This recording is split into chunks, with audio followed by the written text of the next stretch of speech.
Hi, I'm Jeff from New York. Please like and subscribe. Episode 79. I hope she will be fine. Jeff was driving through the streets at 100 miles per hour. He overtook one car, then another, then yet another. Some of the other drivers on the road were scared, while some were confused by what was going on. Most of them pointed at his taillights and cursed at him. He didn't care about his life. Jeff ignored the red light at an intersection, and a man riding an electric bike had to swerve to avoid him. The man was sent sprawling, and by the time he got up, Jeff was already some distance away. They arrived at the general hospital within 25 minutes. How many red lights did you run? The car owner asked, his expression pained. I'm going to lose my license. During the mad dash to the hospital, the car owner's heart had been in his mouth, and he had regretted letting Jeff drive his car.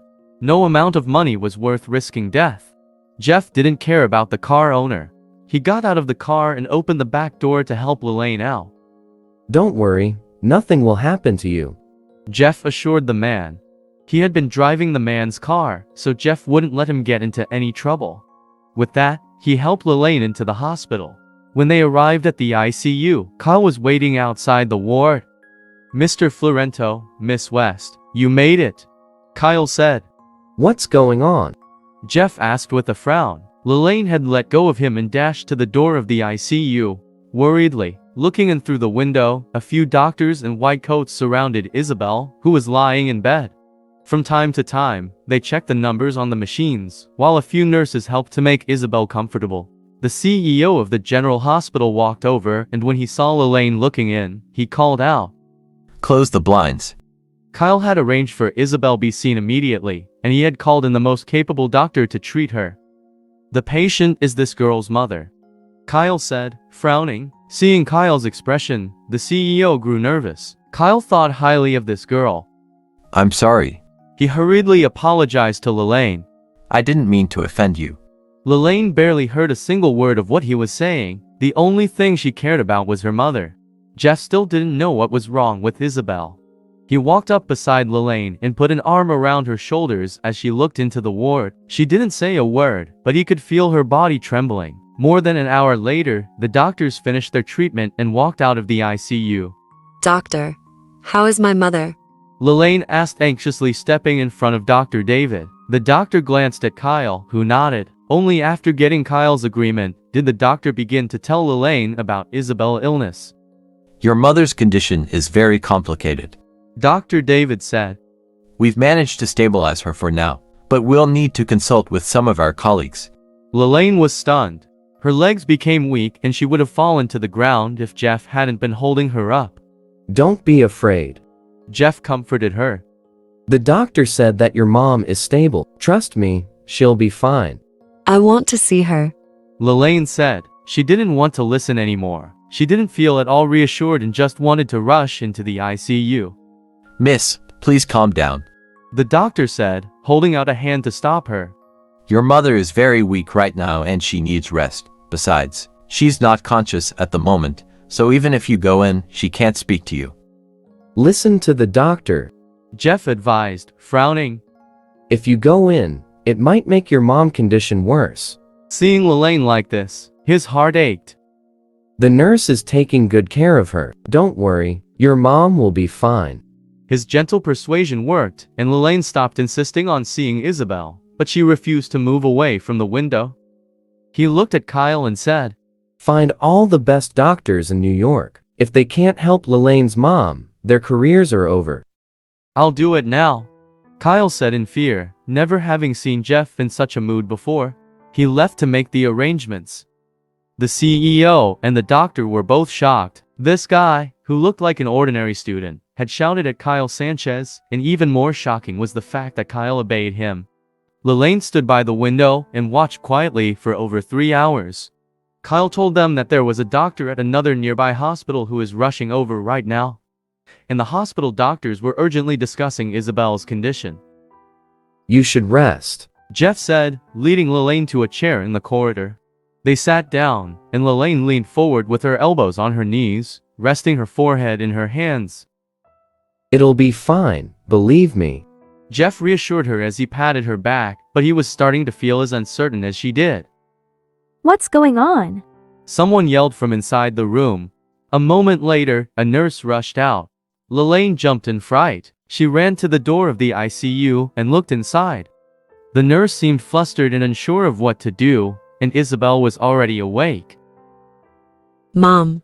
Lelaine was extremely anxious. She pushed at the door, wanting to rush in. The nurse hurried over and opened the door. Lelaine was about to run in, but the nurse stopped her. Miss, please come down. Only doctors can come in here. The nurse said anxiously. You have to stay out there. There's nothing you can do to help right now. Your mother's condition is very serious. We've already sent for a doctor, so please be patient. Lelaine, calm down. Jeff said, holding her back. You won't be able to do anything in there. We just have to wait for the doctor. Let me go. I want to see my mother. Lelaine said, trying her best to get away from him. She was completely out of control with worry. The same doctors from before ran over. Jeff dragged the struggling Lelaine away from the door to allow them entry. I'm worried too, He told her. but there's nothing we can do to help. I've already asked Kyle to call all the best doctors in the city. Believe me, your mom will be fine. Although Lelaine wanted to rush in to see her mother, she knew Jeff was right and she stopped fighting him. However, 10 minutes later, a flustered young doctor ran out and approached Kyle. Trembling with fear, he said, Mr. Sanchez, the patient, her condition is deteriorating. And there's not much we can do. Dr. David said. It's possible that, well, she may not make it. What? Kyle asked. He glanced at Jeff, who froze in shock, his eyes wide. Standing beside him, Lelaine became even more agitated. If anything happens to Mrs. West, then your career is over. Kyle shouted at the doctor. But Dr. David said that the patient is already critical. The doctor whispered fearfully. Jeff noticed the doctor's tone and realized what was happening. He stopped restraining Lelaine and rushed to the door of the ICU with her. What are you doing? You can't go in there. The young doctor objected. Kyle slapped his face. Open the door for Mr. Florento. Yes, of course. The doctor said, hurrying to open the door. Jeff, Lelaine and Kyle all walked into the ICU. Lelaine stood beside the bed, holding back tears as she looked at her mother. Isabel's face was pale and haggard. She wore an oxygen mask and had several tubes sticking out of her body. Doctors were gathered around the bed. Lelaine was stunned. She couldn't get in the way of her mother's treatment, but her heart felt as if it were breaking. How is Mrs. West? Kyle asked Dr. David. Seeing Kyle's serious expression, the group of doctors grew nervous. We had stabilized the patient's condition earlier. But now there's been a sudden change. Dr. David reported. Her heart and lungs are failing, and her liver, spleen, and kidneys are struggling too. There are also problems with her large intestine and respiratory tract. He had been surprised when he had seen Isabel's condition. He had never witnessed anything like this before. Just tell me if you can cure her. Kyle lost his patience. Dr. David's heart sank. The other doctors didn't even dare to breathe loudly. I'm afraid. No, I can't. Dr. David admitted.